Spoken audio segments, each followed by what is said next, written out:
the people who dream and those people who dream big have a different kind of life than the people who don't dream. And most people are just satisfied with ed. There's always a next level. Your definition of greatness and what you want to achieve could be totally different than somebody else's. You know, we always say, no one wants to be first, okay, because they're afraid of the consequences that come with doing something first. If you're not getting the results you want from your dream, then examine your motivation. Give yourself something to work towards constantly. Take charge of your emotions. Don't let someone else choose them for you. If you're not going to do everything that is necessary to get where you want to be in your life, why even bother? Sounds harsh, doesn't it? Makes you wonder, why am I saying exactly what I just said? Because the time is now for you to recognize that there is no time to be feeling pity about your discussions and what it is that you have inside yourself. You have got to have a different type of conversation within yourself and stop doing the word can't and stop doing the word try. Dreams will remind you that even if the situation isn't temporary, dreams still give you a purpose to live a bigger life despite what you're dealing with. Because they will help you move through the chapter of the life that you're in more powerfully, more grounded, and more fulfilled. Now, believing in yourself is simply an attitude. Believing in yourself is a choice. You have to choose to believe that you can do anything you set your mind to. Anything at all. Because, in fact, you can. Those who succeed don't believe in limits. They study until they understand. They don't give up when they experience doubt. They don't give up when it's hard. They do not give up, full stop. They keep working hard, even if they've been rejected. They keep at it. They keep searching for new opportunities. That's exactly how you have to be. Life is hard, and you'll never get far if you limit yourself in anything you do. Stop wasting your time making excuses and blaming other people. You need to set goals and pursue them, but you got to set goals and create pressure and get some support until you get there. And the worst thing you can do is let yourself off the hook. And that's what excuses do. You let yourself off the hook. When you set a goal, when you have a dream, when you have a vision, don't you ever let yourself off the hook. And start now. Start believing, start dreaming, and create the life and the person that you really want to see. Most people go through life never discovering what their talents are. Most people never develop their talents. They have skills and abilities, but if you don't nurture them, if you don't develop them, they will never serve you. Your gifts can take you many places if you develop your gifts. Most of us don't like to do those things that come easy to us. I've always loved to talk to people. I decided, taking this advice, to develop my skills as a speaker. And my gift has developed and it's taken me many places. You have something that you brought to the universe. And that if you decide that my life deserves my developing this, what I do well, and becoming the best at it, and mastering myself, and seeing what I have within me, if you decide to drop your buckets where you are and develop your gifts, I grant you, you'll never ever be without. I grant you that your gifts will take you places that will literally amaze you. I grant you that if you begin to work to develop your gifts, you'll develop a strong sense of happiness. You'll get a larger vision of yourself, because part of beginning to get a larger vision of yourself, all of us need some area of our lives where we can have a feeling of competence. That people know when they think about this area, that's something you do. That you eat and sleep that. And that you do that. You do that. And people know it. And you know it. And you know that you know that you know this. If you don't know anything else, you know this. Can you tell I know what I'm doing? Oh, hell no. You know this. So you've got to work on it. When other folk are having a good time, you've got to have the strength of character to concentrate, to read, to digest information.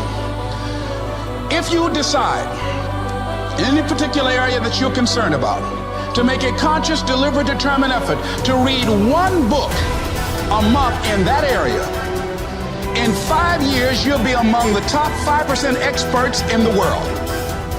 I read a minimum of 2 books a week. The average American reads only 1 book a year. If you decide that area that you love, that you are going to master that particular area, in this era of accelerated change, overwhelming complexity, and tremendous competition, as you begin to develop and expand your skills and your talents and your vision of yourself, you will always be in control of your destiny. It is in the nature of things that some people will be more successful and happier than others. Some people will make more money, have better lives, enjoy greater fulfillment and satisfaction, have happier relationships, and contribute more to their communities. Others will not. The most important single quality that you can develop in a time of rapid change is the quality of flexibility. The opposite of flexible thinking is fixed or mechanical thinking. The opposite of approaching life with an open mind is to react automatically and predictably in every situation. The opposite of flexibility is an unwillingness to change in the face of new information or circumstances. The quality of flexibility is therefore essential if you want to do and have more than the average person. Today, perhaps the most important factor affecting your life is the speed of change. We are living in an age where change is taking place at a faster rate than ever before in human history. And if anything, the rate of change is increasing, year by year. Change today is not only faster, but it is also discontinuous, not following a straight line, but starting, stopping, and going off in unpredictable directions. Change is coming at us from all sides in so many different ways that it is often impossible to anticipate what might happen next. By its very nature, change is unpredictable, often forcing us to scrap our very best plans and ideas overnight as the result of a completely new and unexpected development coming from a new and unexpected direction. As a result, we have to remain flexible in our thinking and in our possible courses of action. You must learn to say to remain flexible is, I made a mistake. It is amazing how much time, energy, and money is wasted because someone's ego is so large that they will not admit they have made a mistake, even one that is obvious to everyone around them. Once you say, I was wrong or I made a mistake, the issue is largely over. From then on, everybody can get on with resolving the problem or achieving the goal. But as long as a key person is unwilling to admit that he or she has taken the wrong course, everything comes to a stop. We have seen this repeatedly in national politics, where the failure of a single person to admit a mistake or blunder has led to tremendous waste of time and energy for everyone involved, and often for the entire nation. Here is the most important rule of flexibility. Be clear about your goal, but be flexible about the process of achieving it. Always be open to the influence of your superconscious mind. Remain sensitive to the possibility of serendipitous and synchronous events. Be open to ideas, inspirations, and inputs from other people. In the New Testament, Jesus said, you must become like a little child if you would enter into the kingdom of heaven. One interpretation of these words is that you must remain open-minded, flexible, calm, confident, and curious if you want to be able to recognize new opportunities and possibilities as they open up around you on your journey toward your goal. Resolve to remain flexible and open no matter what happens. Remember, there is almost always a better way to accomplish any task or to achieve any goal. Your aim should be to be alert and aware to what it might be, to find it and then to take action in that new direction as quickly as possible. This will ensure that you inevitably reach your goal, sometimes in the most unexpected and surprising ways. You see, you can have anything you want in life if you want it badly enough and are willing to pay the price. Now, the rules regarding the price of success are simple.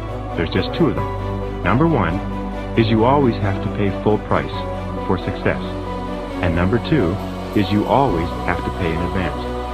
Now here are some key points on goals, and please remember these. The first key point is that your ability to set goals and to make plans for their accomplishment is the master skill of success. The development of this skill requires continual practice and serious personal work, something that only the top 5% will discipline themselves to do. You see, setting goals is hard. Setting goals requires delaying gratification. Setting goals means taking some time aside and sitting down and really thinking through what it is you want in each area of your life. And because this is difficult, most people won't do it. Number 2, your goals must be congruent with your basic values. Your self-esteem comes from engaging in activities and working toward goals that are consistent with what you believe to be good and right and important. Take some time to think through what you believe in, and then structure your goals in harmony with your innermost convictions. What are your basic values in life?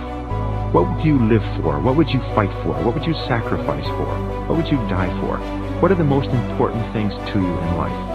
And are your goals, are your daily activities congruent with those values? Now, one of the things we know about high-achieving men and women is that they're very clear about what it is they believe in. And one of the things that we know about underachievers and failures is that they're very vague about what it is they believe in. Because when you know what your values are, then it's quite easy for you to make the critical decisions in your life.